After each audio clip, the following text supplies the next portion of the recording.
opening the center to control central squares and prepare for piece development. Opening lines of communication, black aims to develop their pieces harmoniously and prepare for a solid pawn structure. Opening the center now forces a fight for central squares and prepares rapid piece development. Challenging the center directly creates immediate tension and forces white to decide on pawn structure.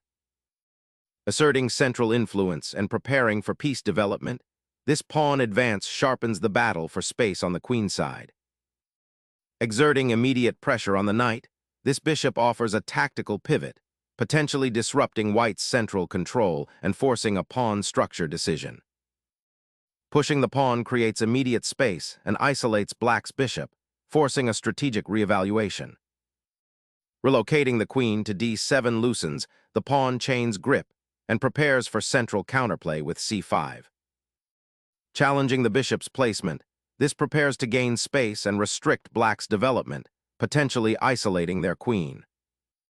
Sacrificing the bishop here disrupts white's pawn structure, aiming for active piece play. Opening the b-file provides immediate attacking potential against black's center, but at the cost of a permanently doubled pawn, which can become a long-term structural weakness if not actively utilized. Solidifying queenside space while subtly preparing for a queenside pawn advance is the idea here, though it does create a slight weakness on c6. Unleashing an immediate queenside pressure, this aggressive thrust aims to exploit black's slightly passive pawn structure and potentially target the kingside if black isn't careful. Launching an aggressive pawn thrust on the kingside, black immediately seeks to disrupt white's pawn structure and gain queenside space, though this bold pawn advance potentially weakens the e6 square and creates long-term structural imbalances. Exposing the black king prematurely is the immediate objective, forcing a defensive posture and potentially sacrificing pawn structure for initiative. Exposing the king's shelter for minimal gain, this pawn push fundamentally weakens the dark squares around it.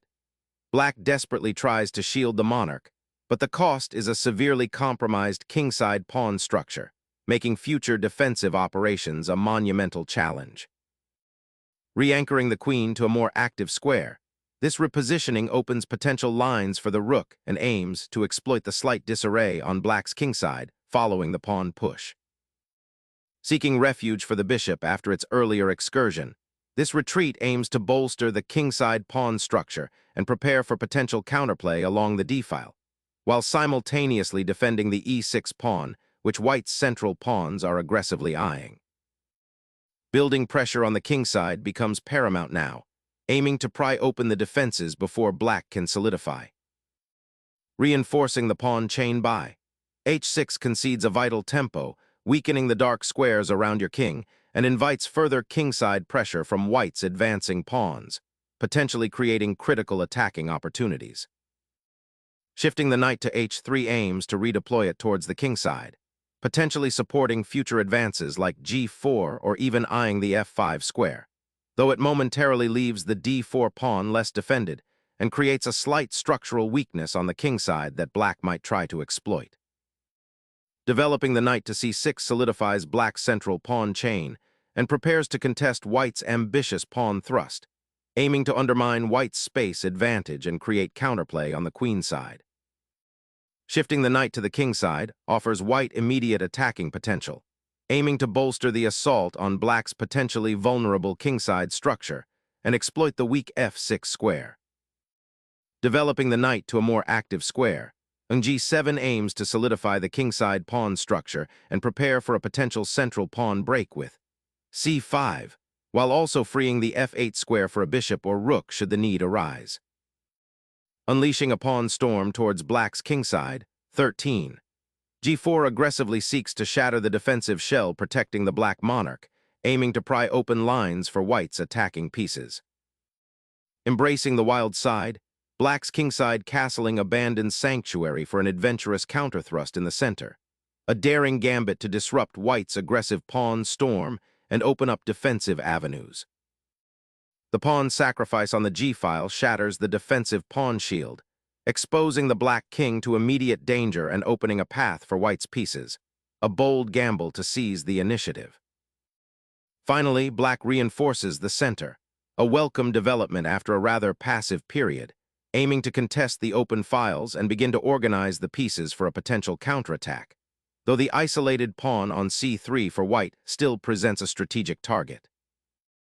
Sensing an opportunity to restrict black's pieces and potentially create a weakness on the queen side, white aims to gain space and hinder the development of black's knight or bishop if they were to venture towards the queen side. This maneuver could also set up a later advance of the b-pawn, forcing further concessions. Unleashing the pawn storm on the king side, black gambles with this aggressive pawn thrust, aiming to dislodge white's kingside pawns and open lines towards the enemy king. The consequences are immediate and potentially double-edged. While it could create attacking chances, it also weakens black's own king's safety and offers white counterplay. Notice the delicate balance of piece activity and pawn structure being tested here. Shifting the knight to d3 unlocks the powerful g-file and prepares for potential queenside activity, a welcome development after the previous pawn's storm on the king side. Unleashing the knight to the central hub of activity signals an intent to contest the immediate queenside expansion and perhaps prepare for a more active role in the unfolding pawn storm, while also subtly defending the f5 pawn's potential weaknesses. Unleashing the h-file creates an immediate threat, forcing black to confront the pawn and potentially weaken their kingside defenses further. This pawn break offers a direct line of attack towards the enemy monarch, a welcome development given the current blocked center. White is aiming to exploit the slightly exposed nature of black's castled king, trading material for positional advantage and a more open path for their pieces. Exposing the king's defenses with this pawn sacrifice drastically alters the battlefield, aiming to rip open lines towards white's monarch by exploiting the open g-file and the now vacant e5 square. Cracking open the king's defenses, white seizes a crucial central pawn, disrupting black's coordination and gaining a vital foothold for their pieces. Seizing the open e-file with the knight injects immediate central activity, challenging white's pawn structure and opening new avenues for black's rooks. Unlocking the d-file opens a direct assault on black's castled position. The pawn's advance in the center creates immediate tactical fireworks, forcing a drastic repositioning.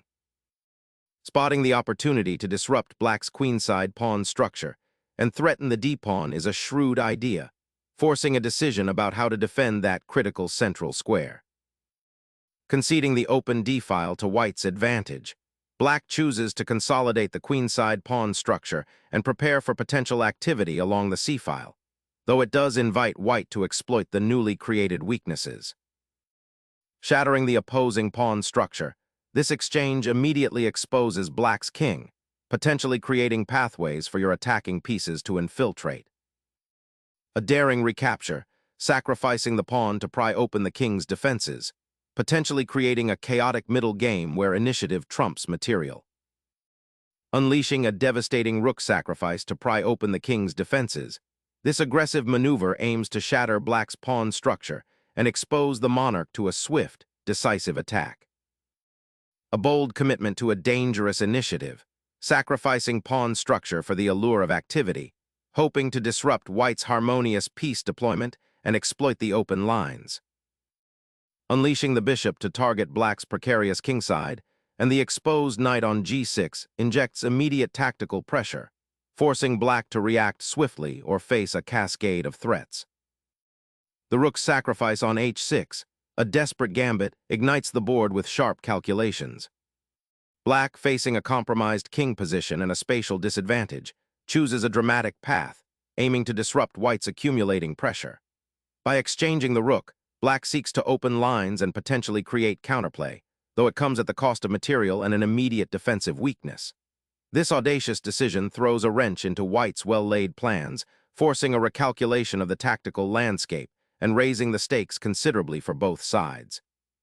The question now becomes whether this bold exchange will generate enough chaos to outweigh the immediate material deficit and the exposed nature of the black king. The king's sanctuary crumbles under relentless pressure as the pawn aggressively claims lost territory, opening a deadly diagonal towards the exposed monarch. The rook, now unburdened, surges onto the g-file, aiming to liberate its comrade and challenge white's exposed monarch. A bold gambit to reclaim lost material by sacrificing positional stability for immediate counterplay. Securing the king's safety becomes paramount after the recent exchanges, and this decision repositions the monarch to a more sheltered square, away from the open files and potential attacking avenues that have developed.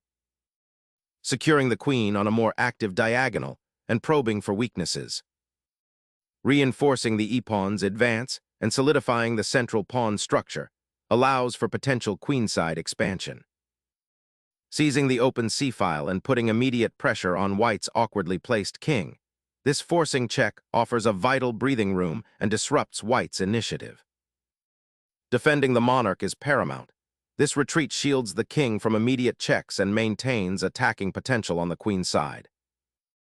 Focusing on the immediate safety of your king, the belated retreat of the queen to e6 seems to stem from a desire to shield the monarch from further checks and perhaps facilitate some passive defense of the weakened g6 pawn.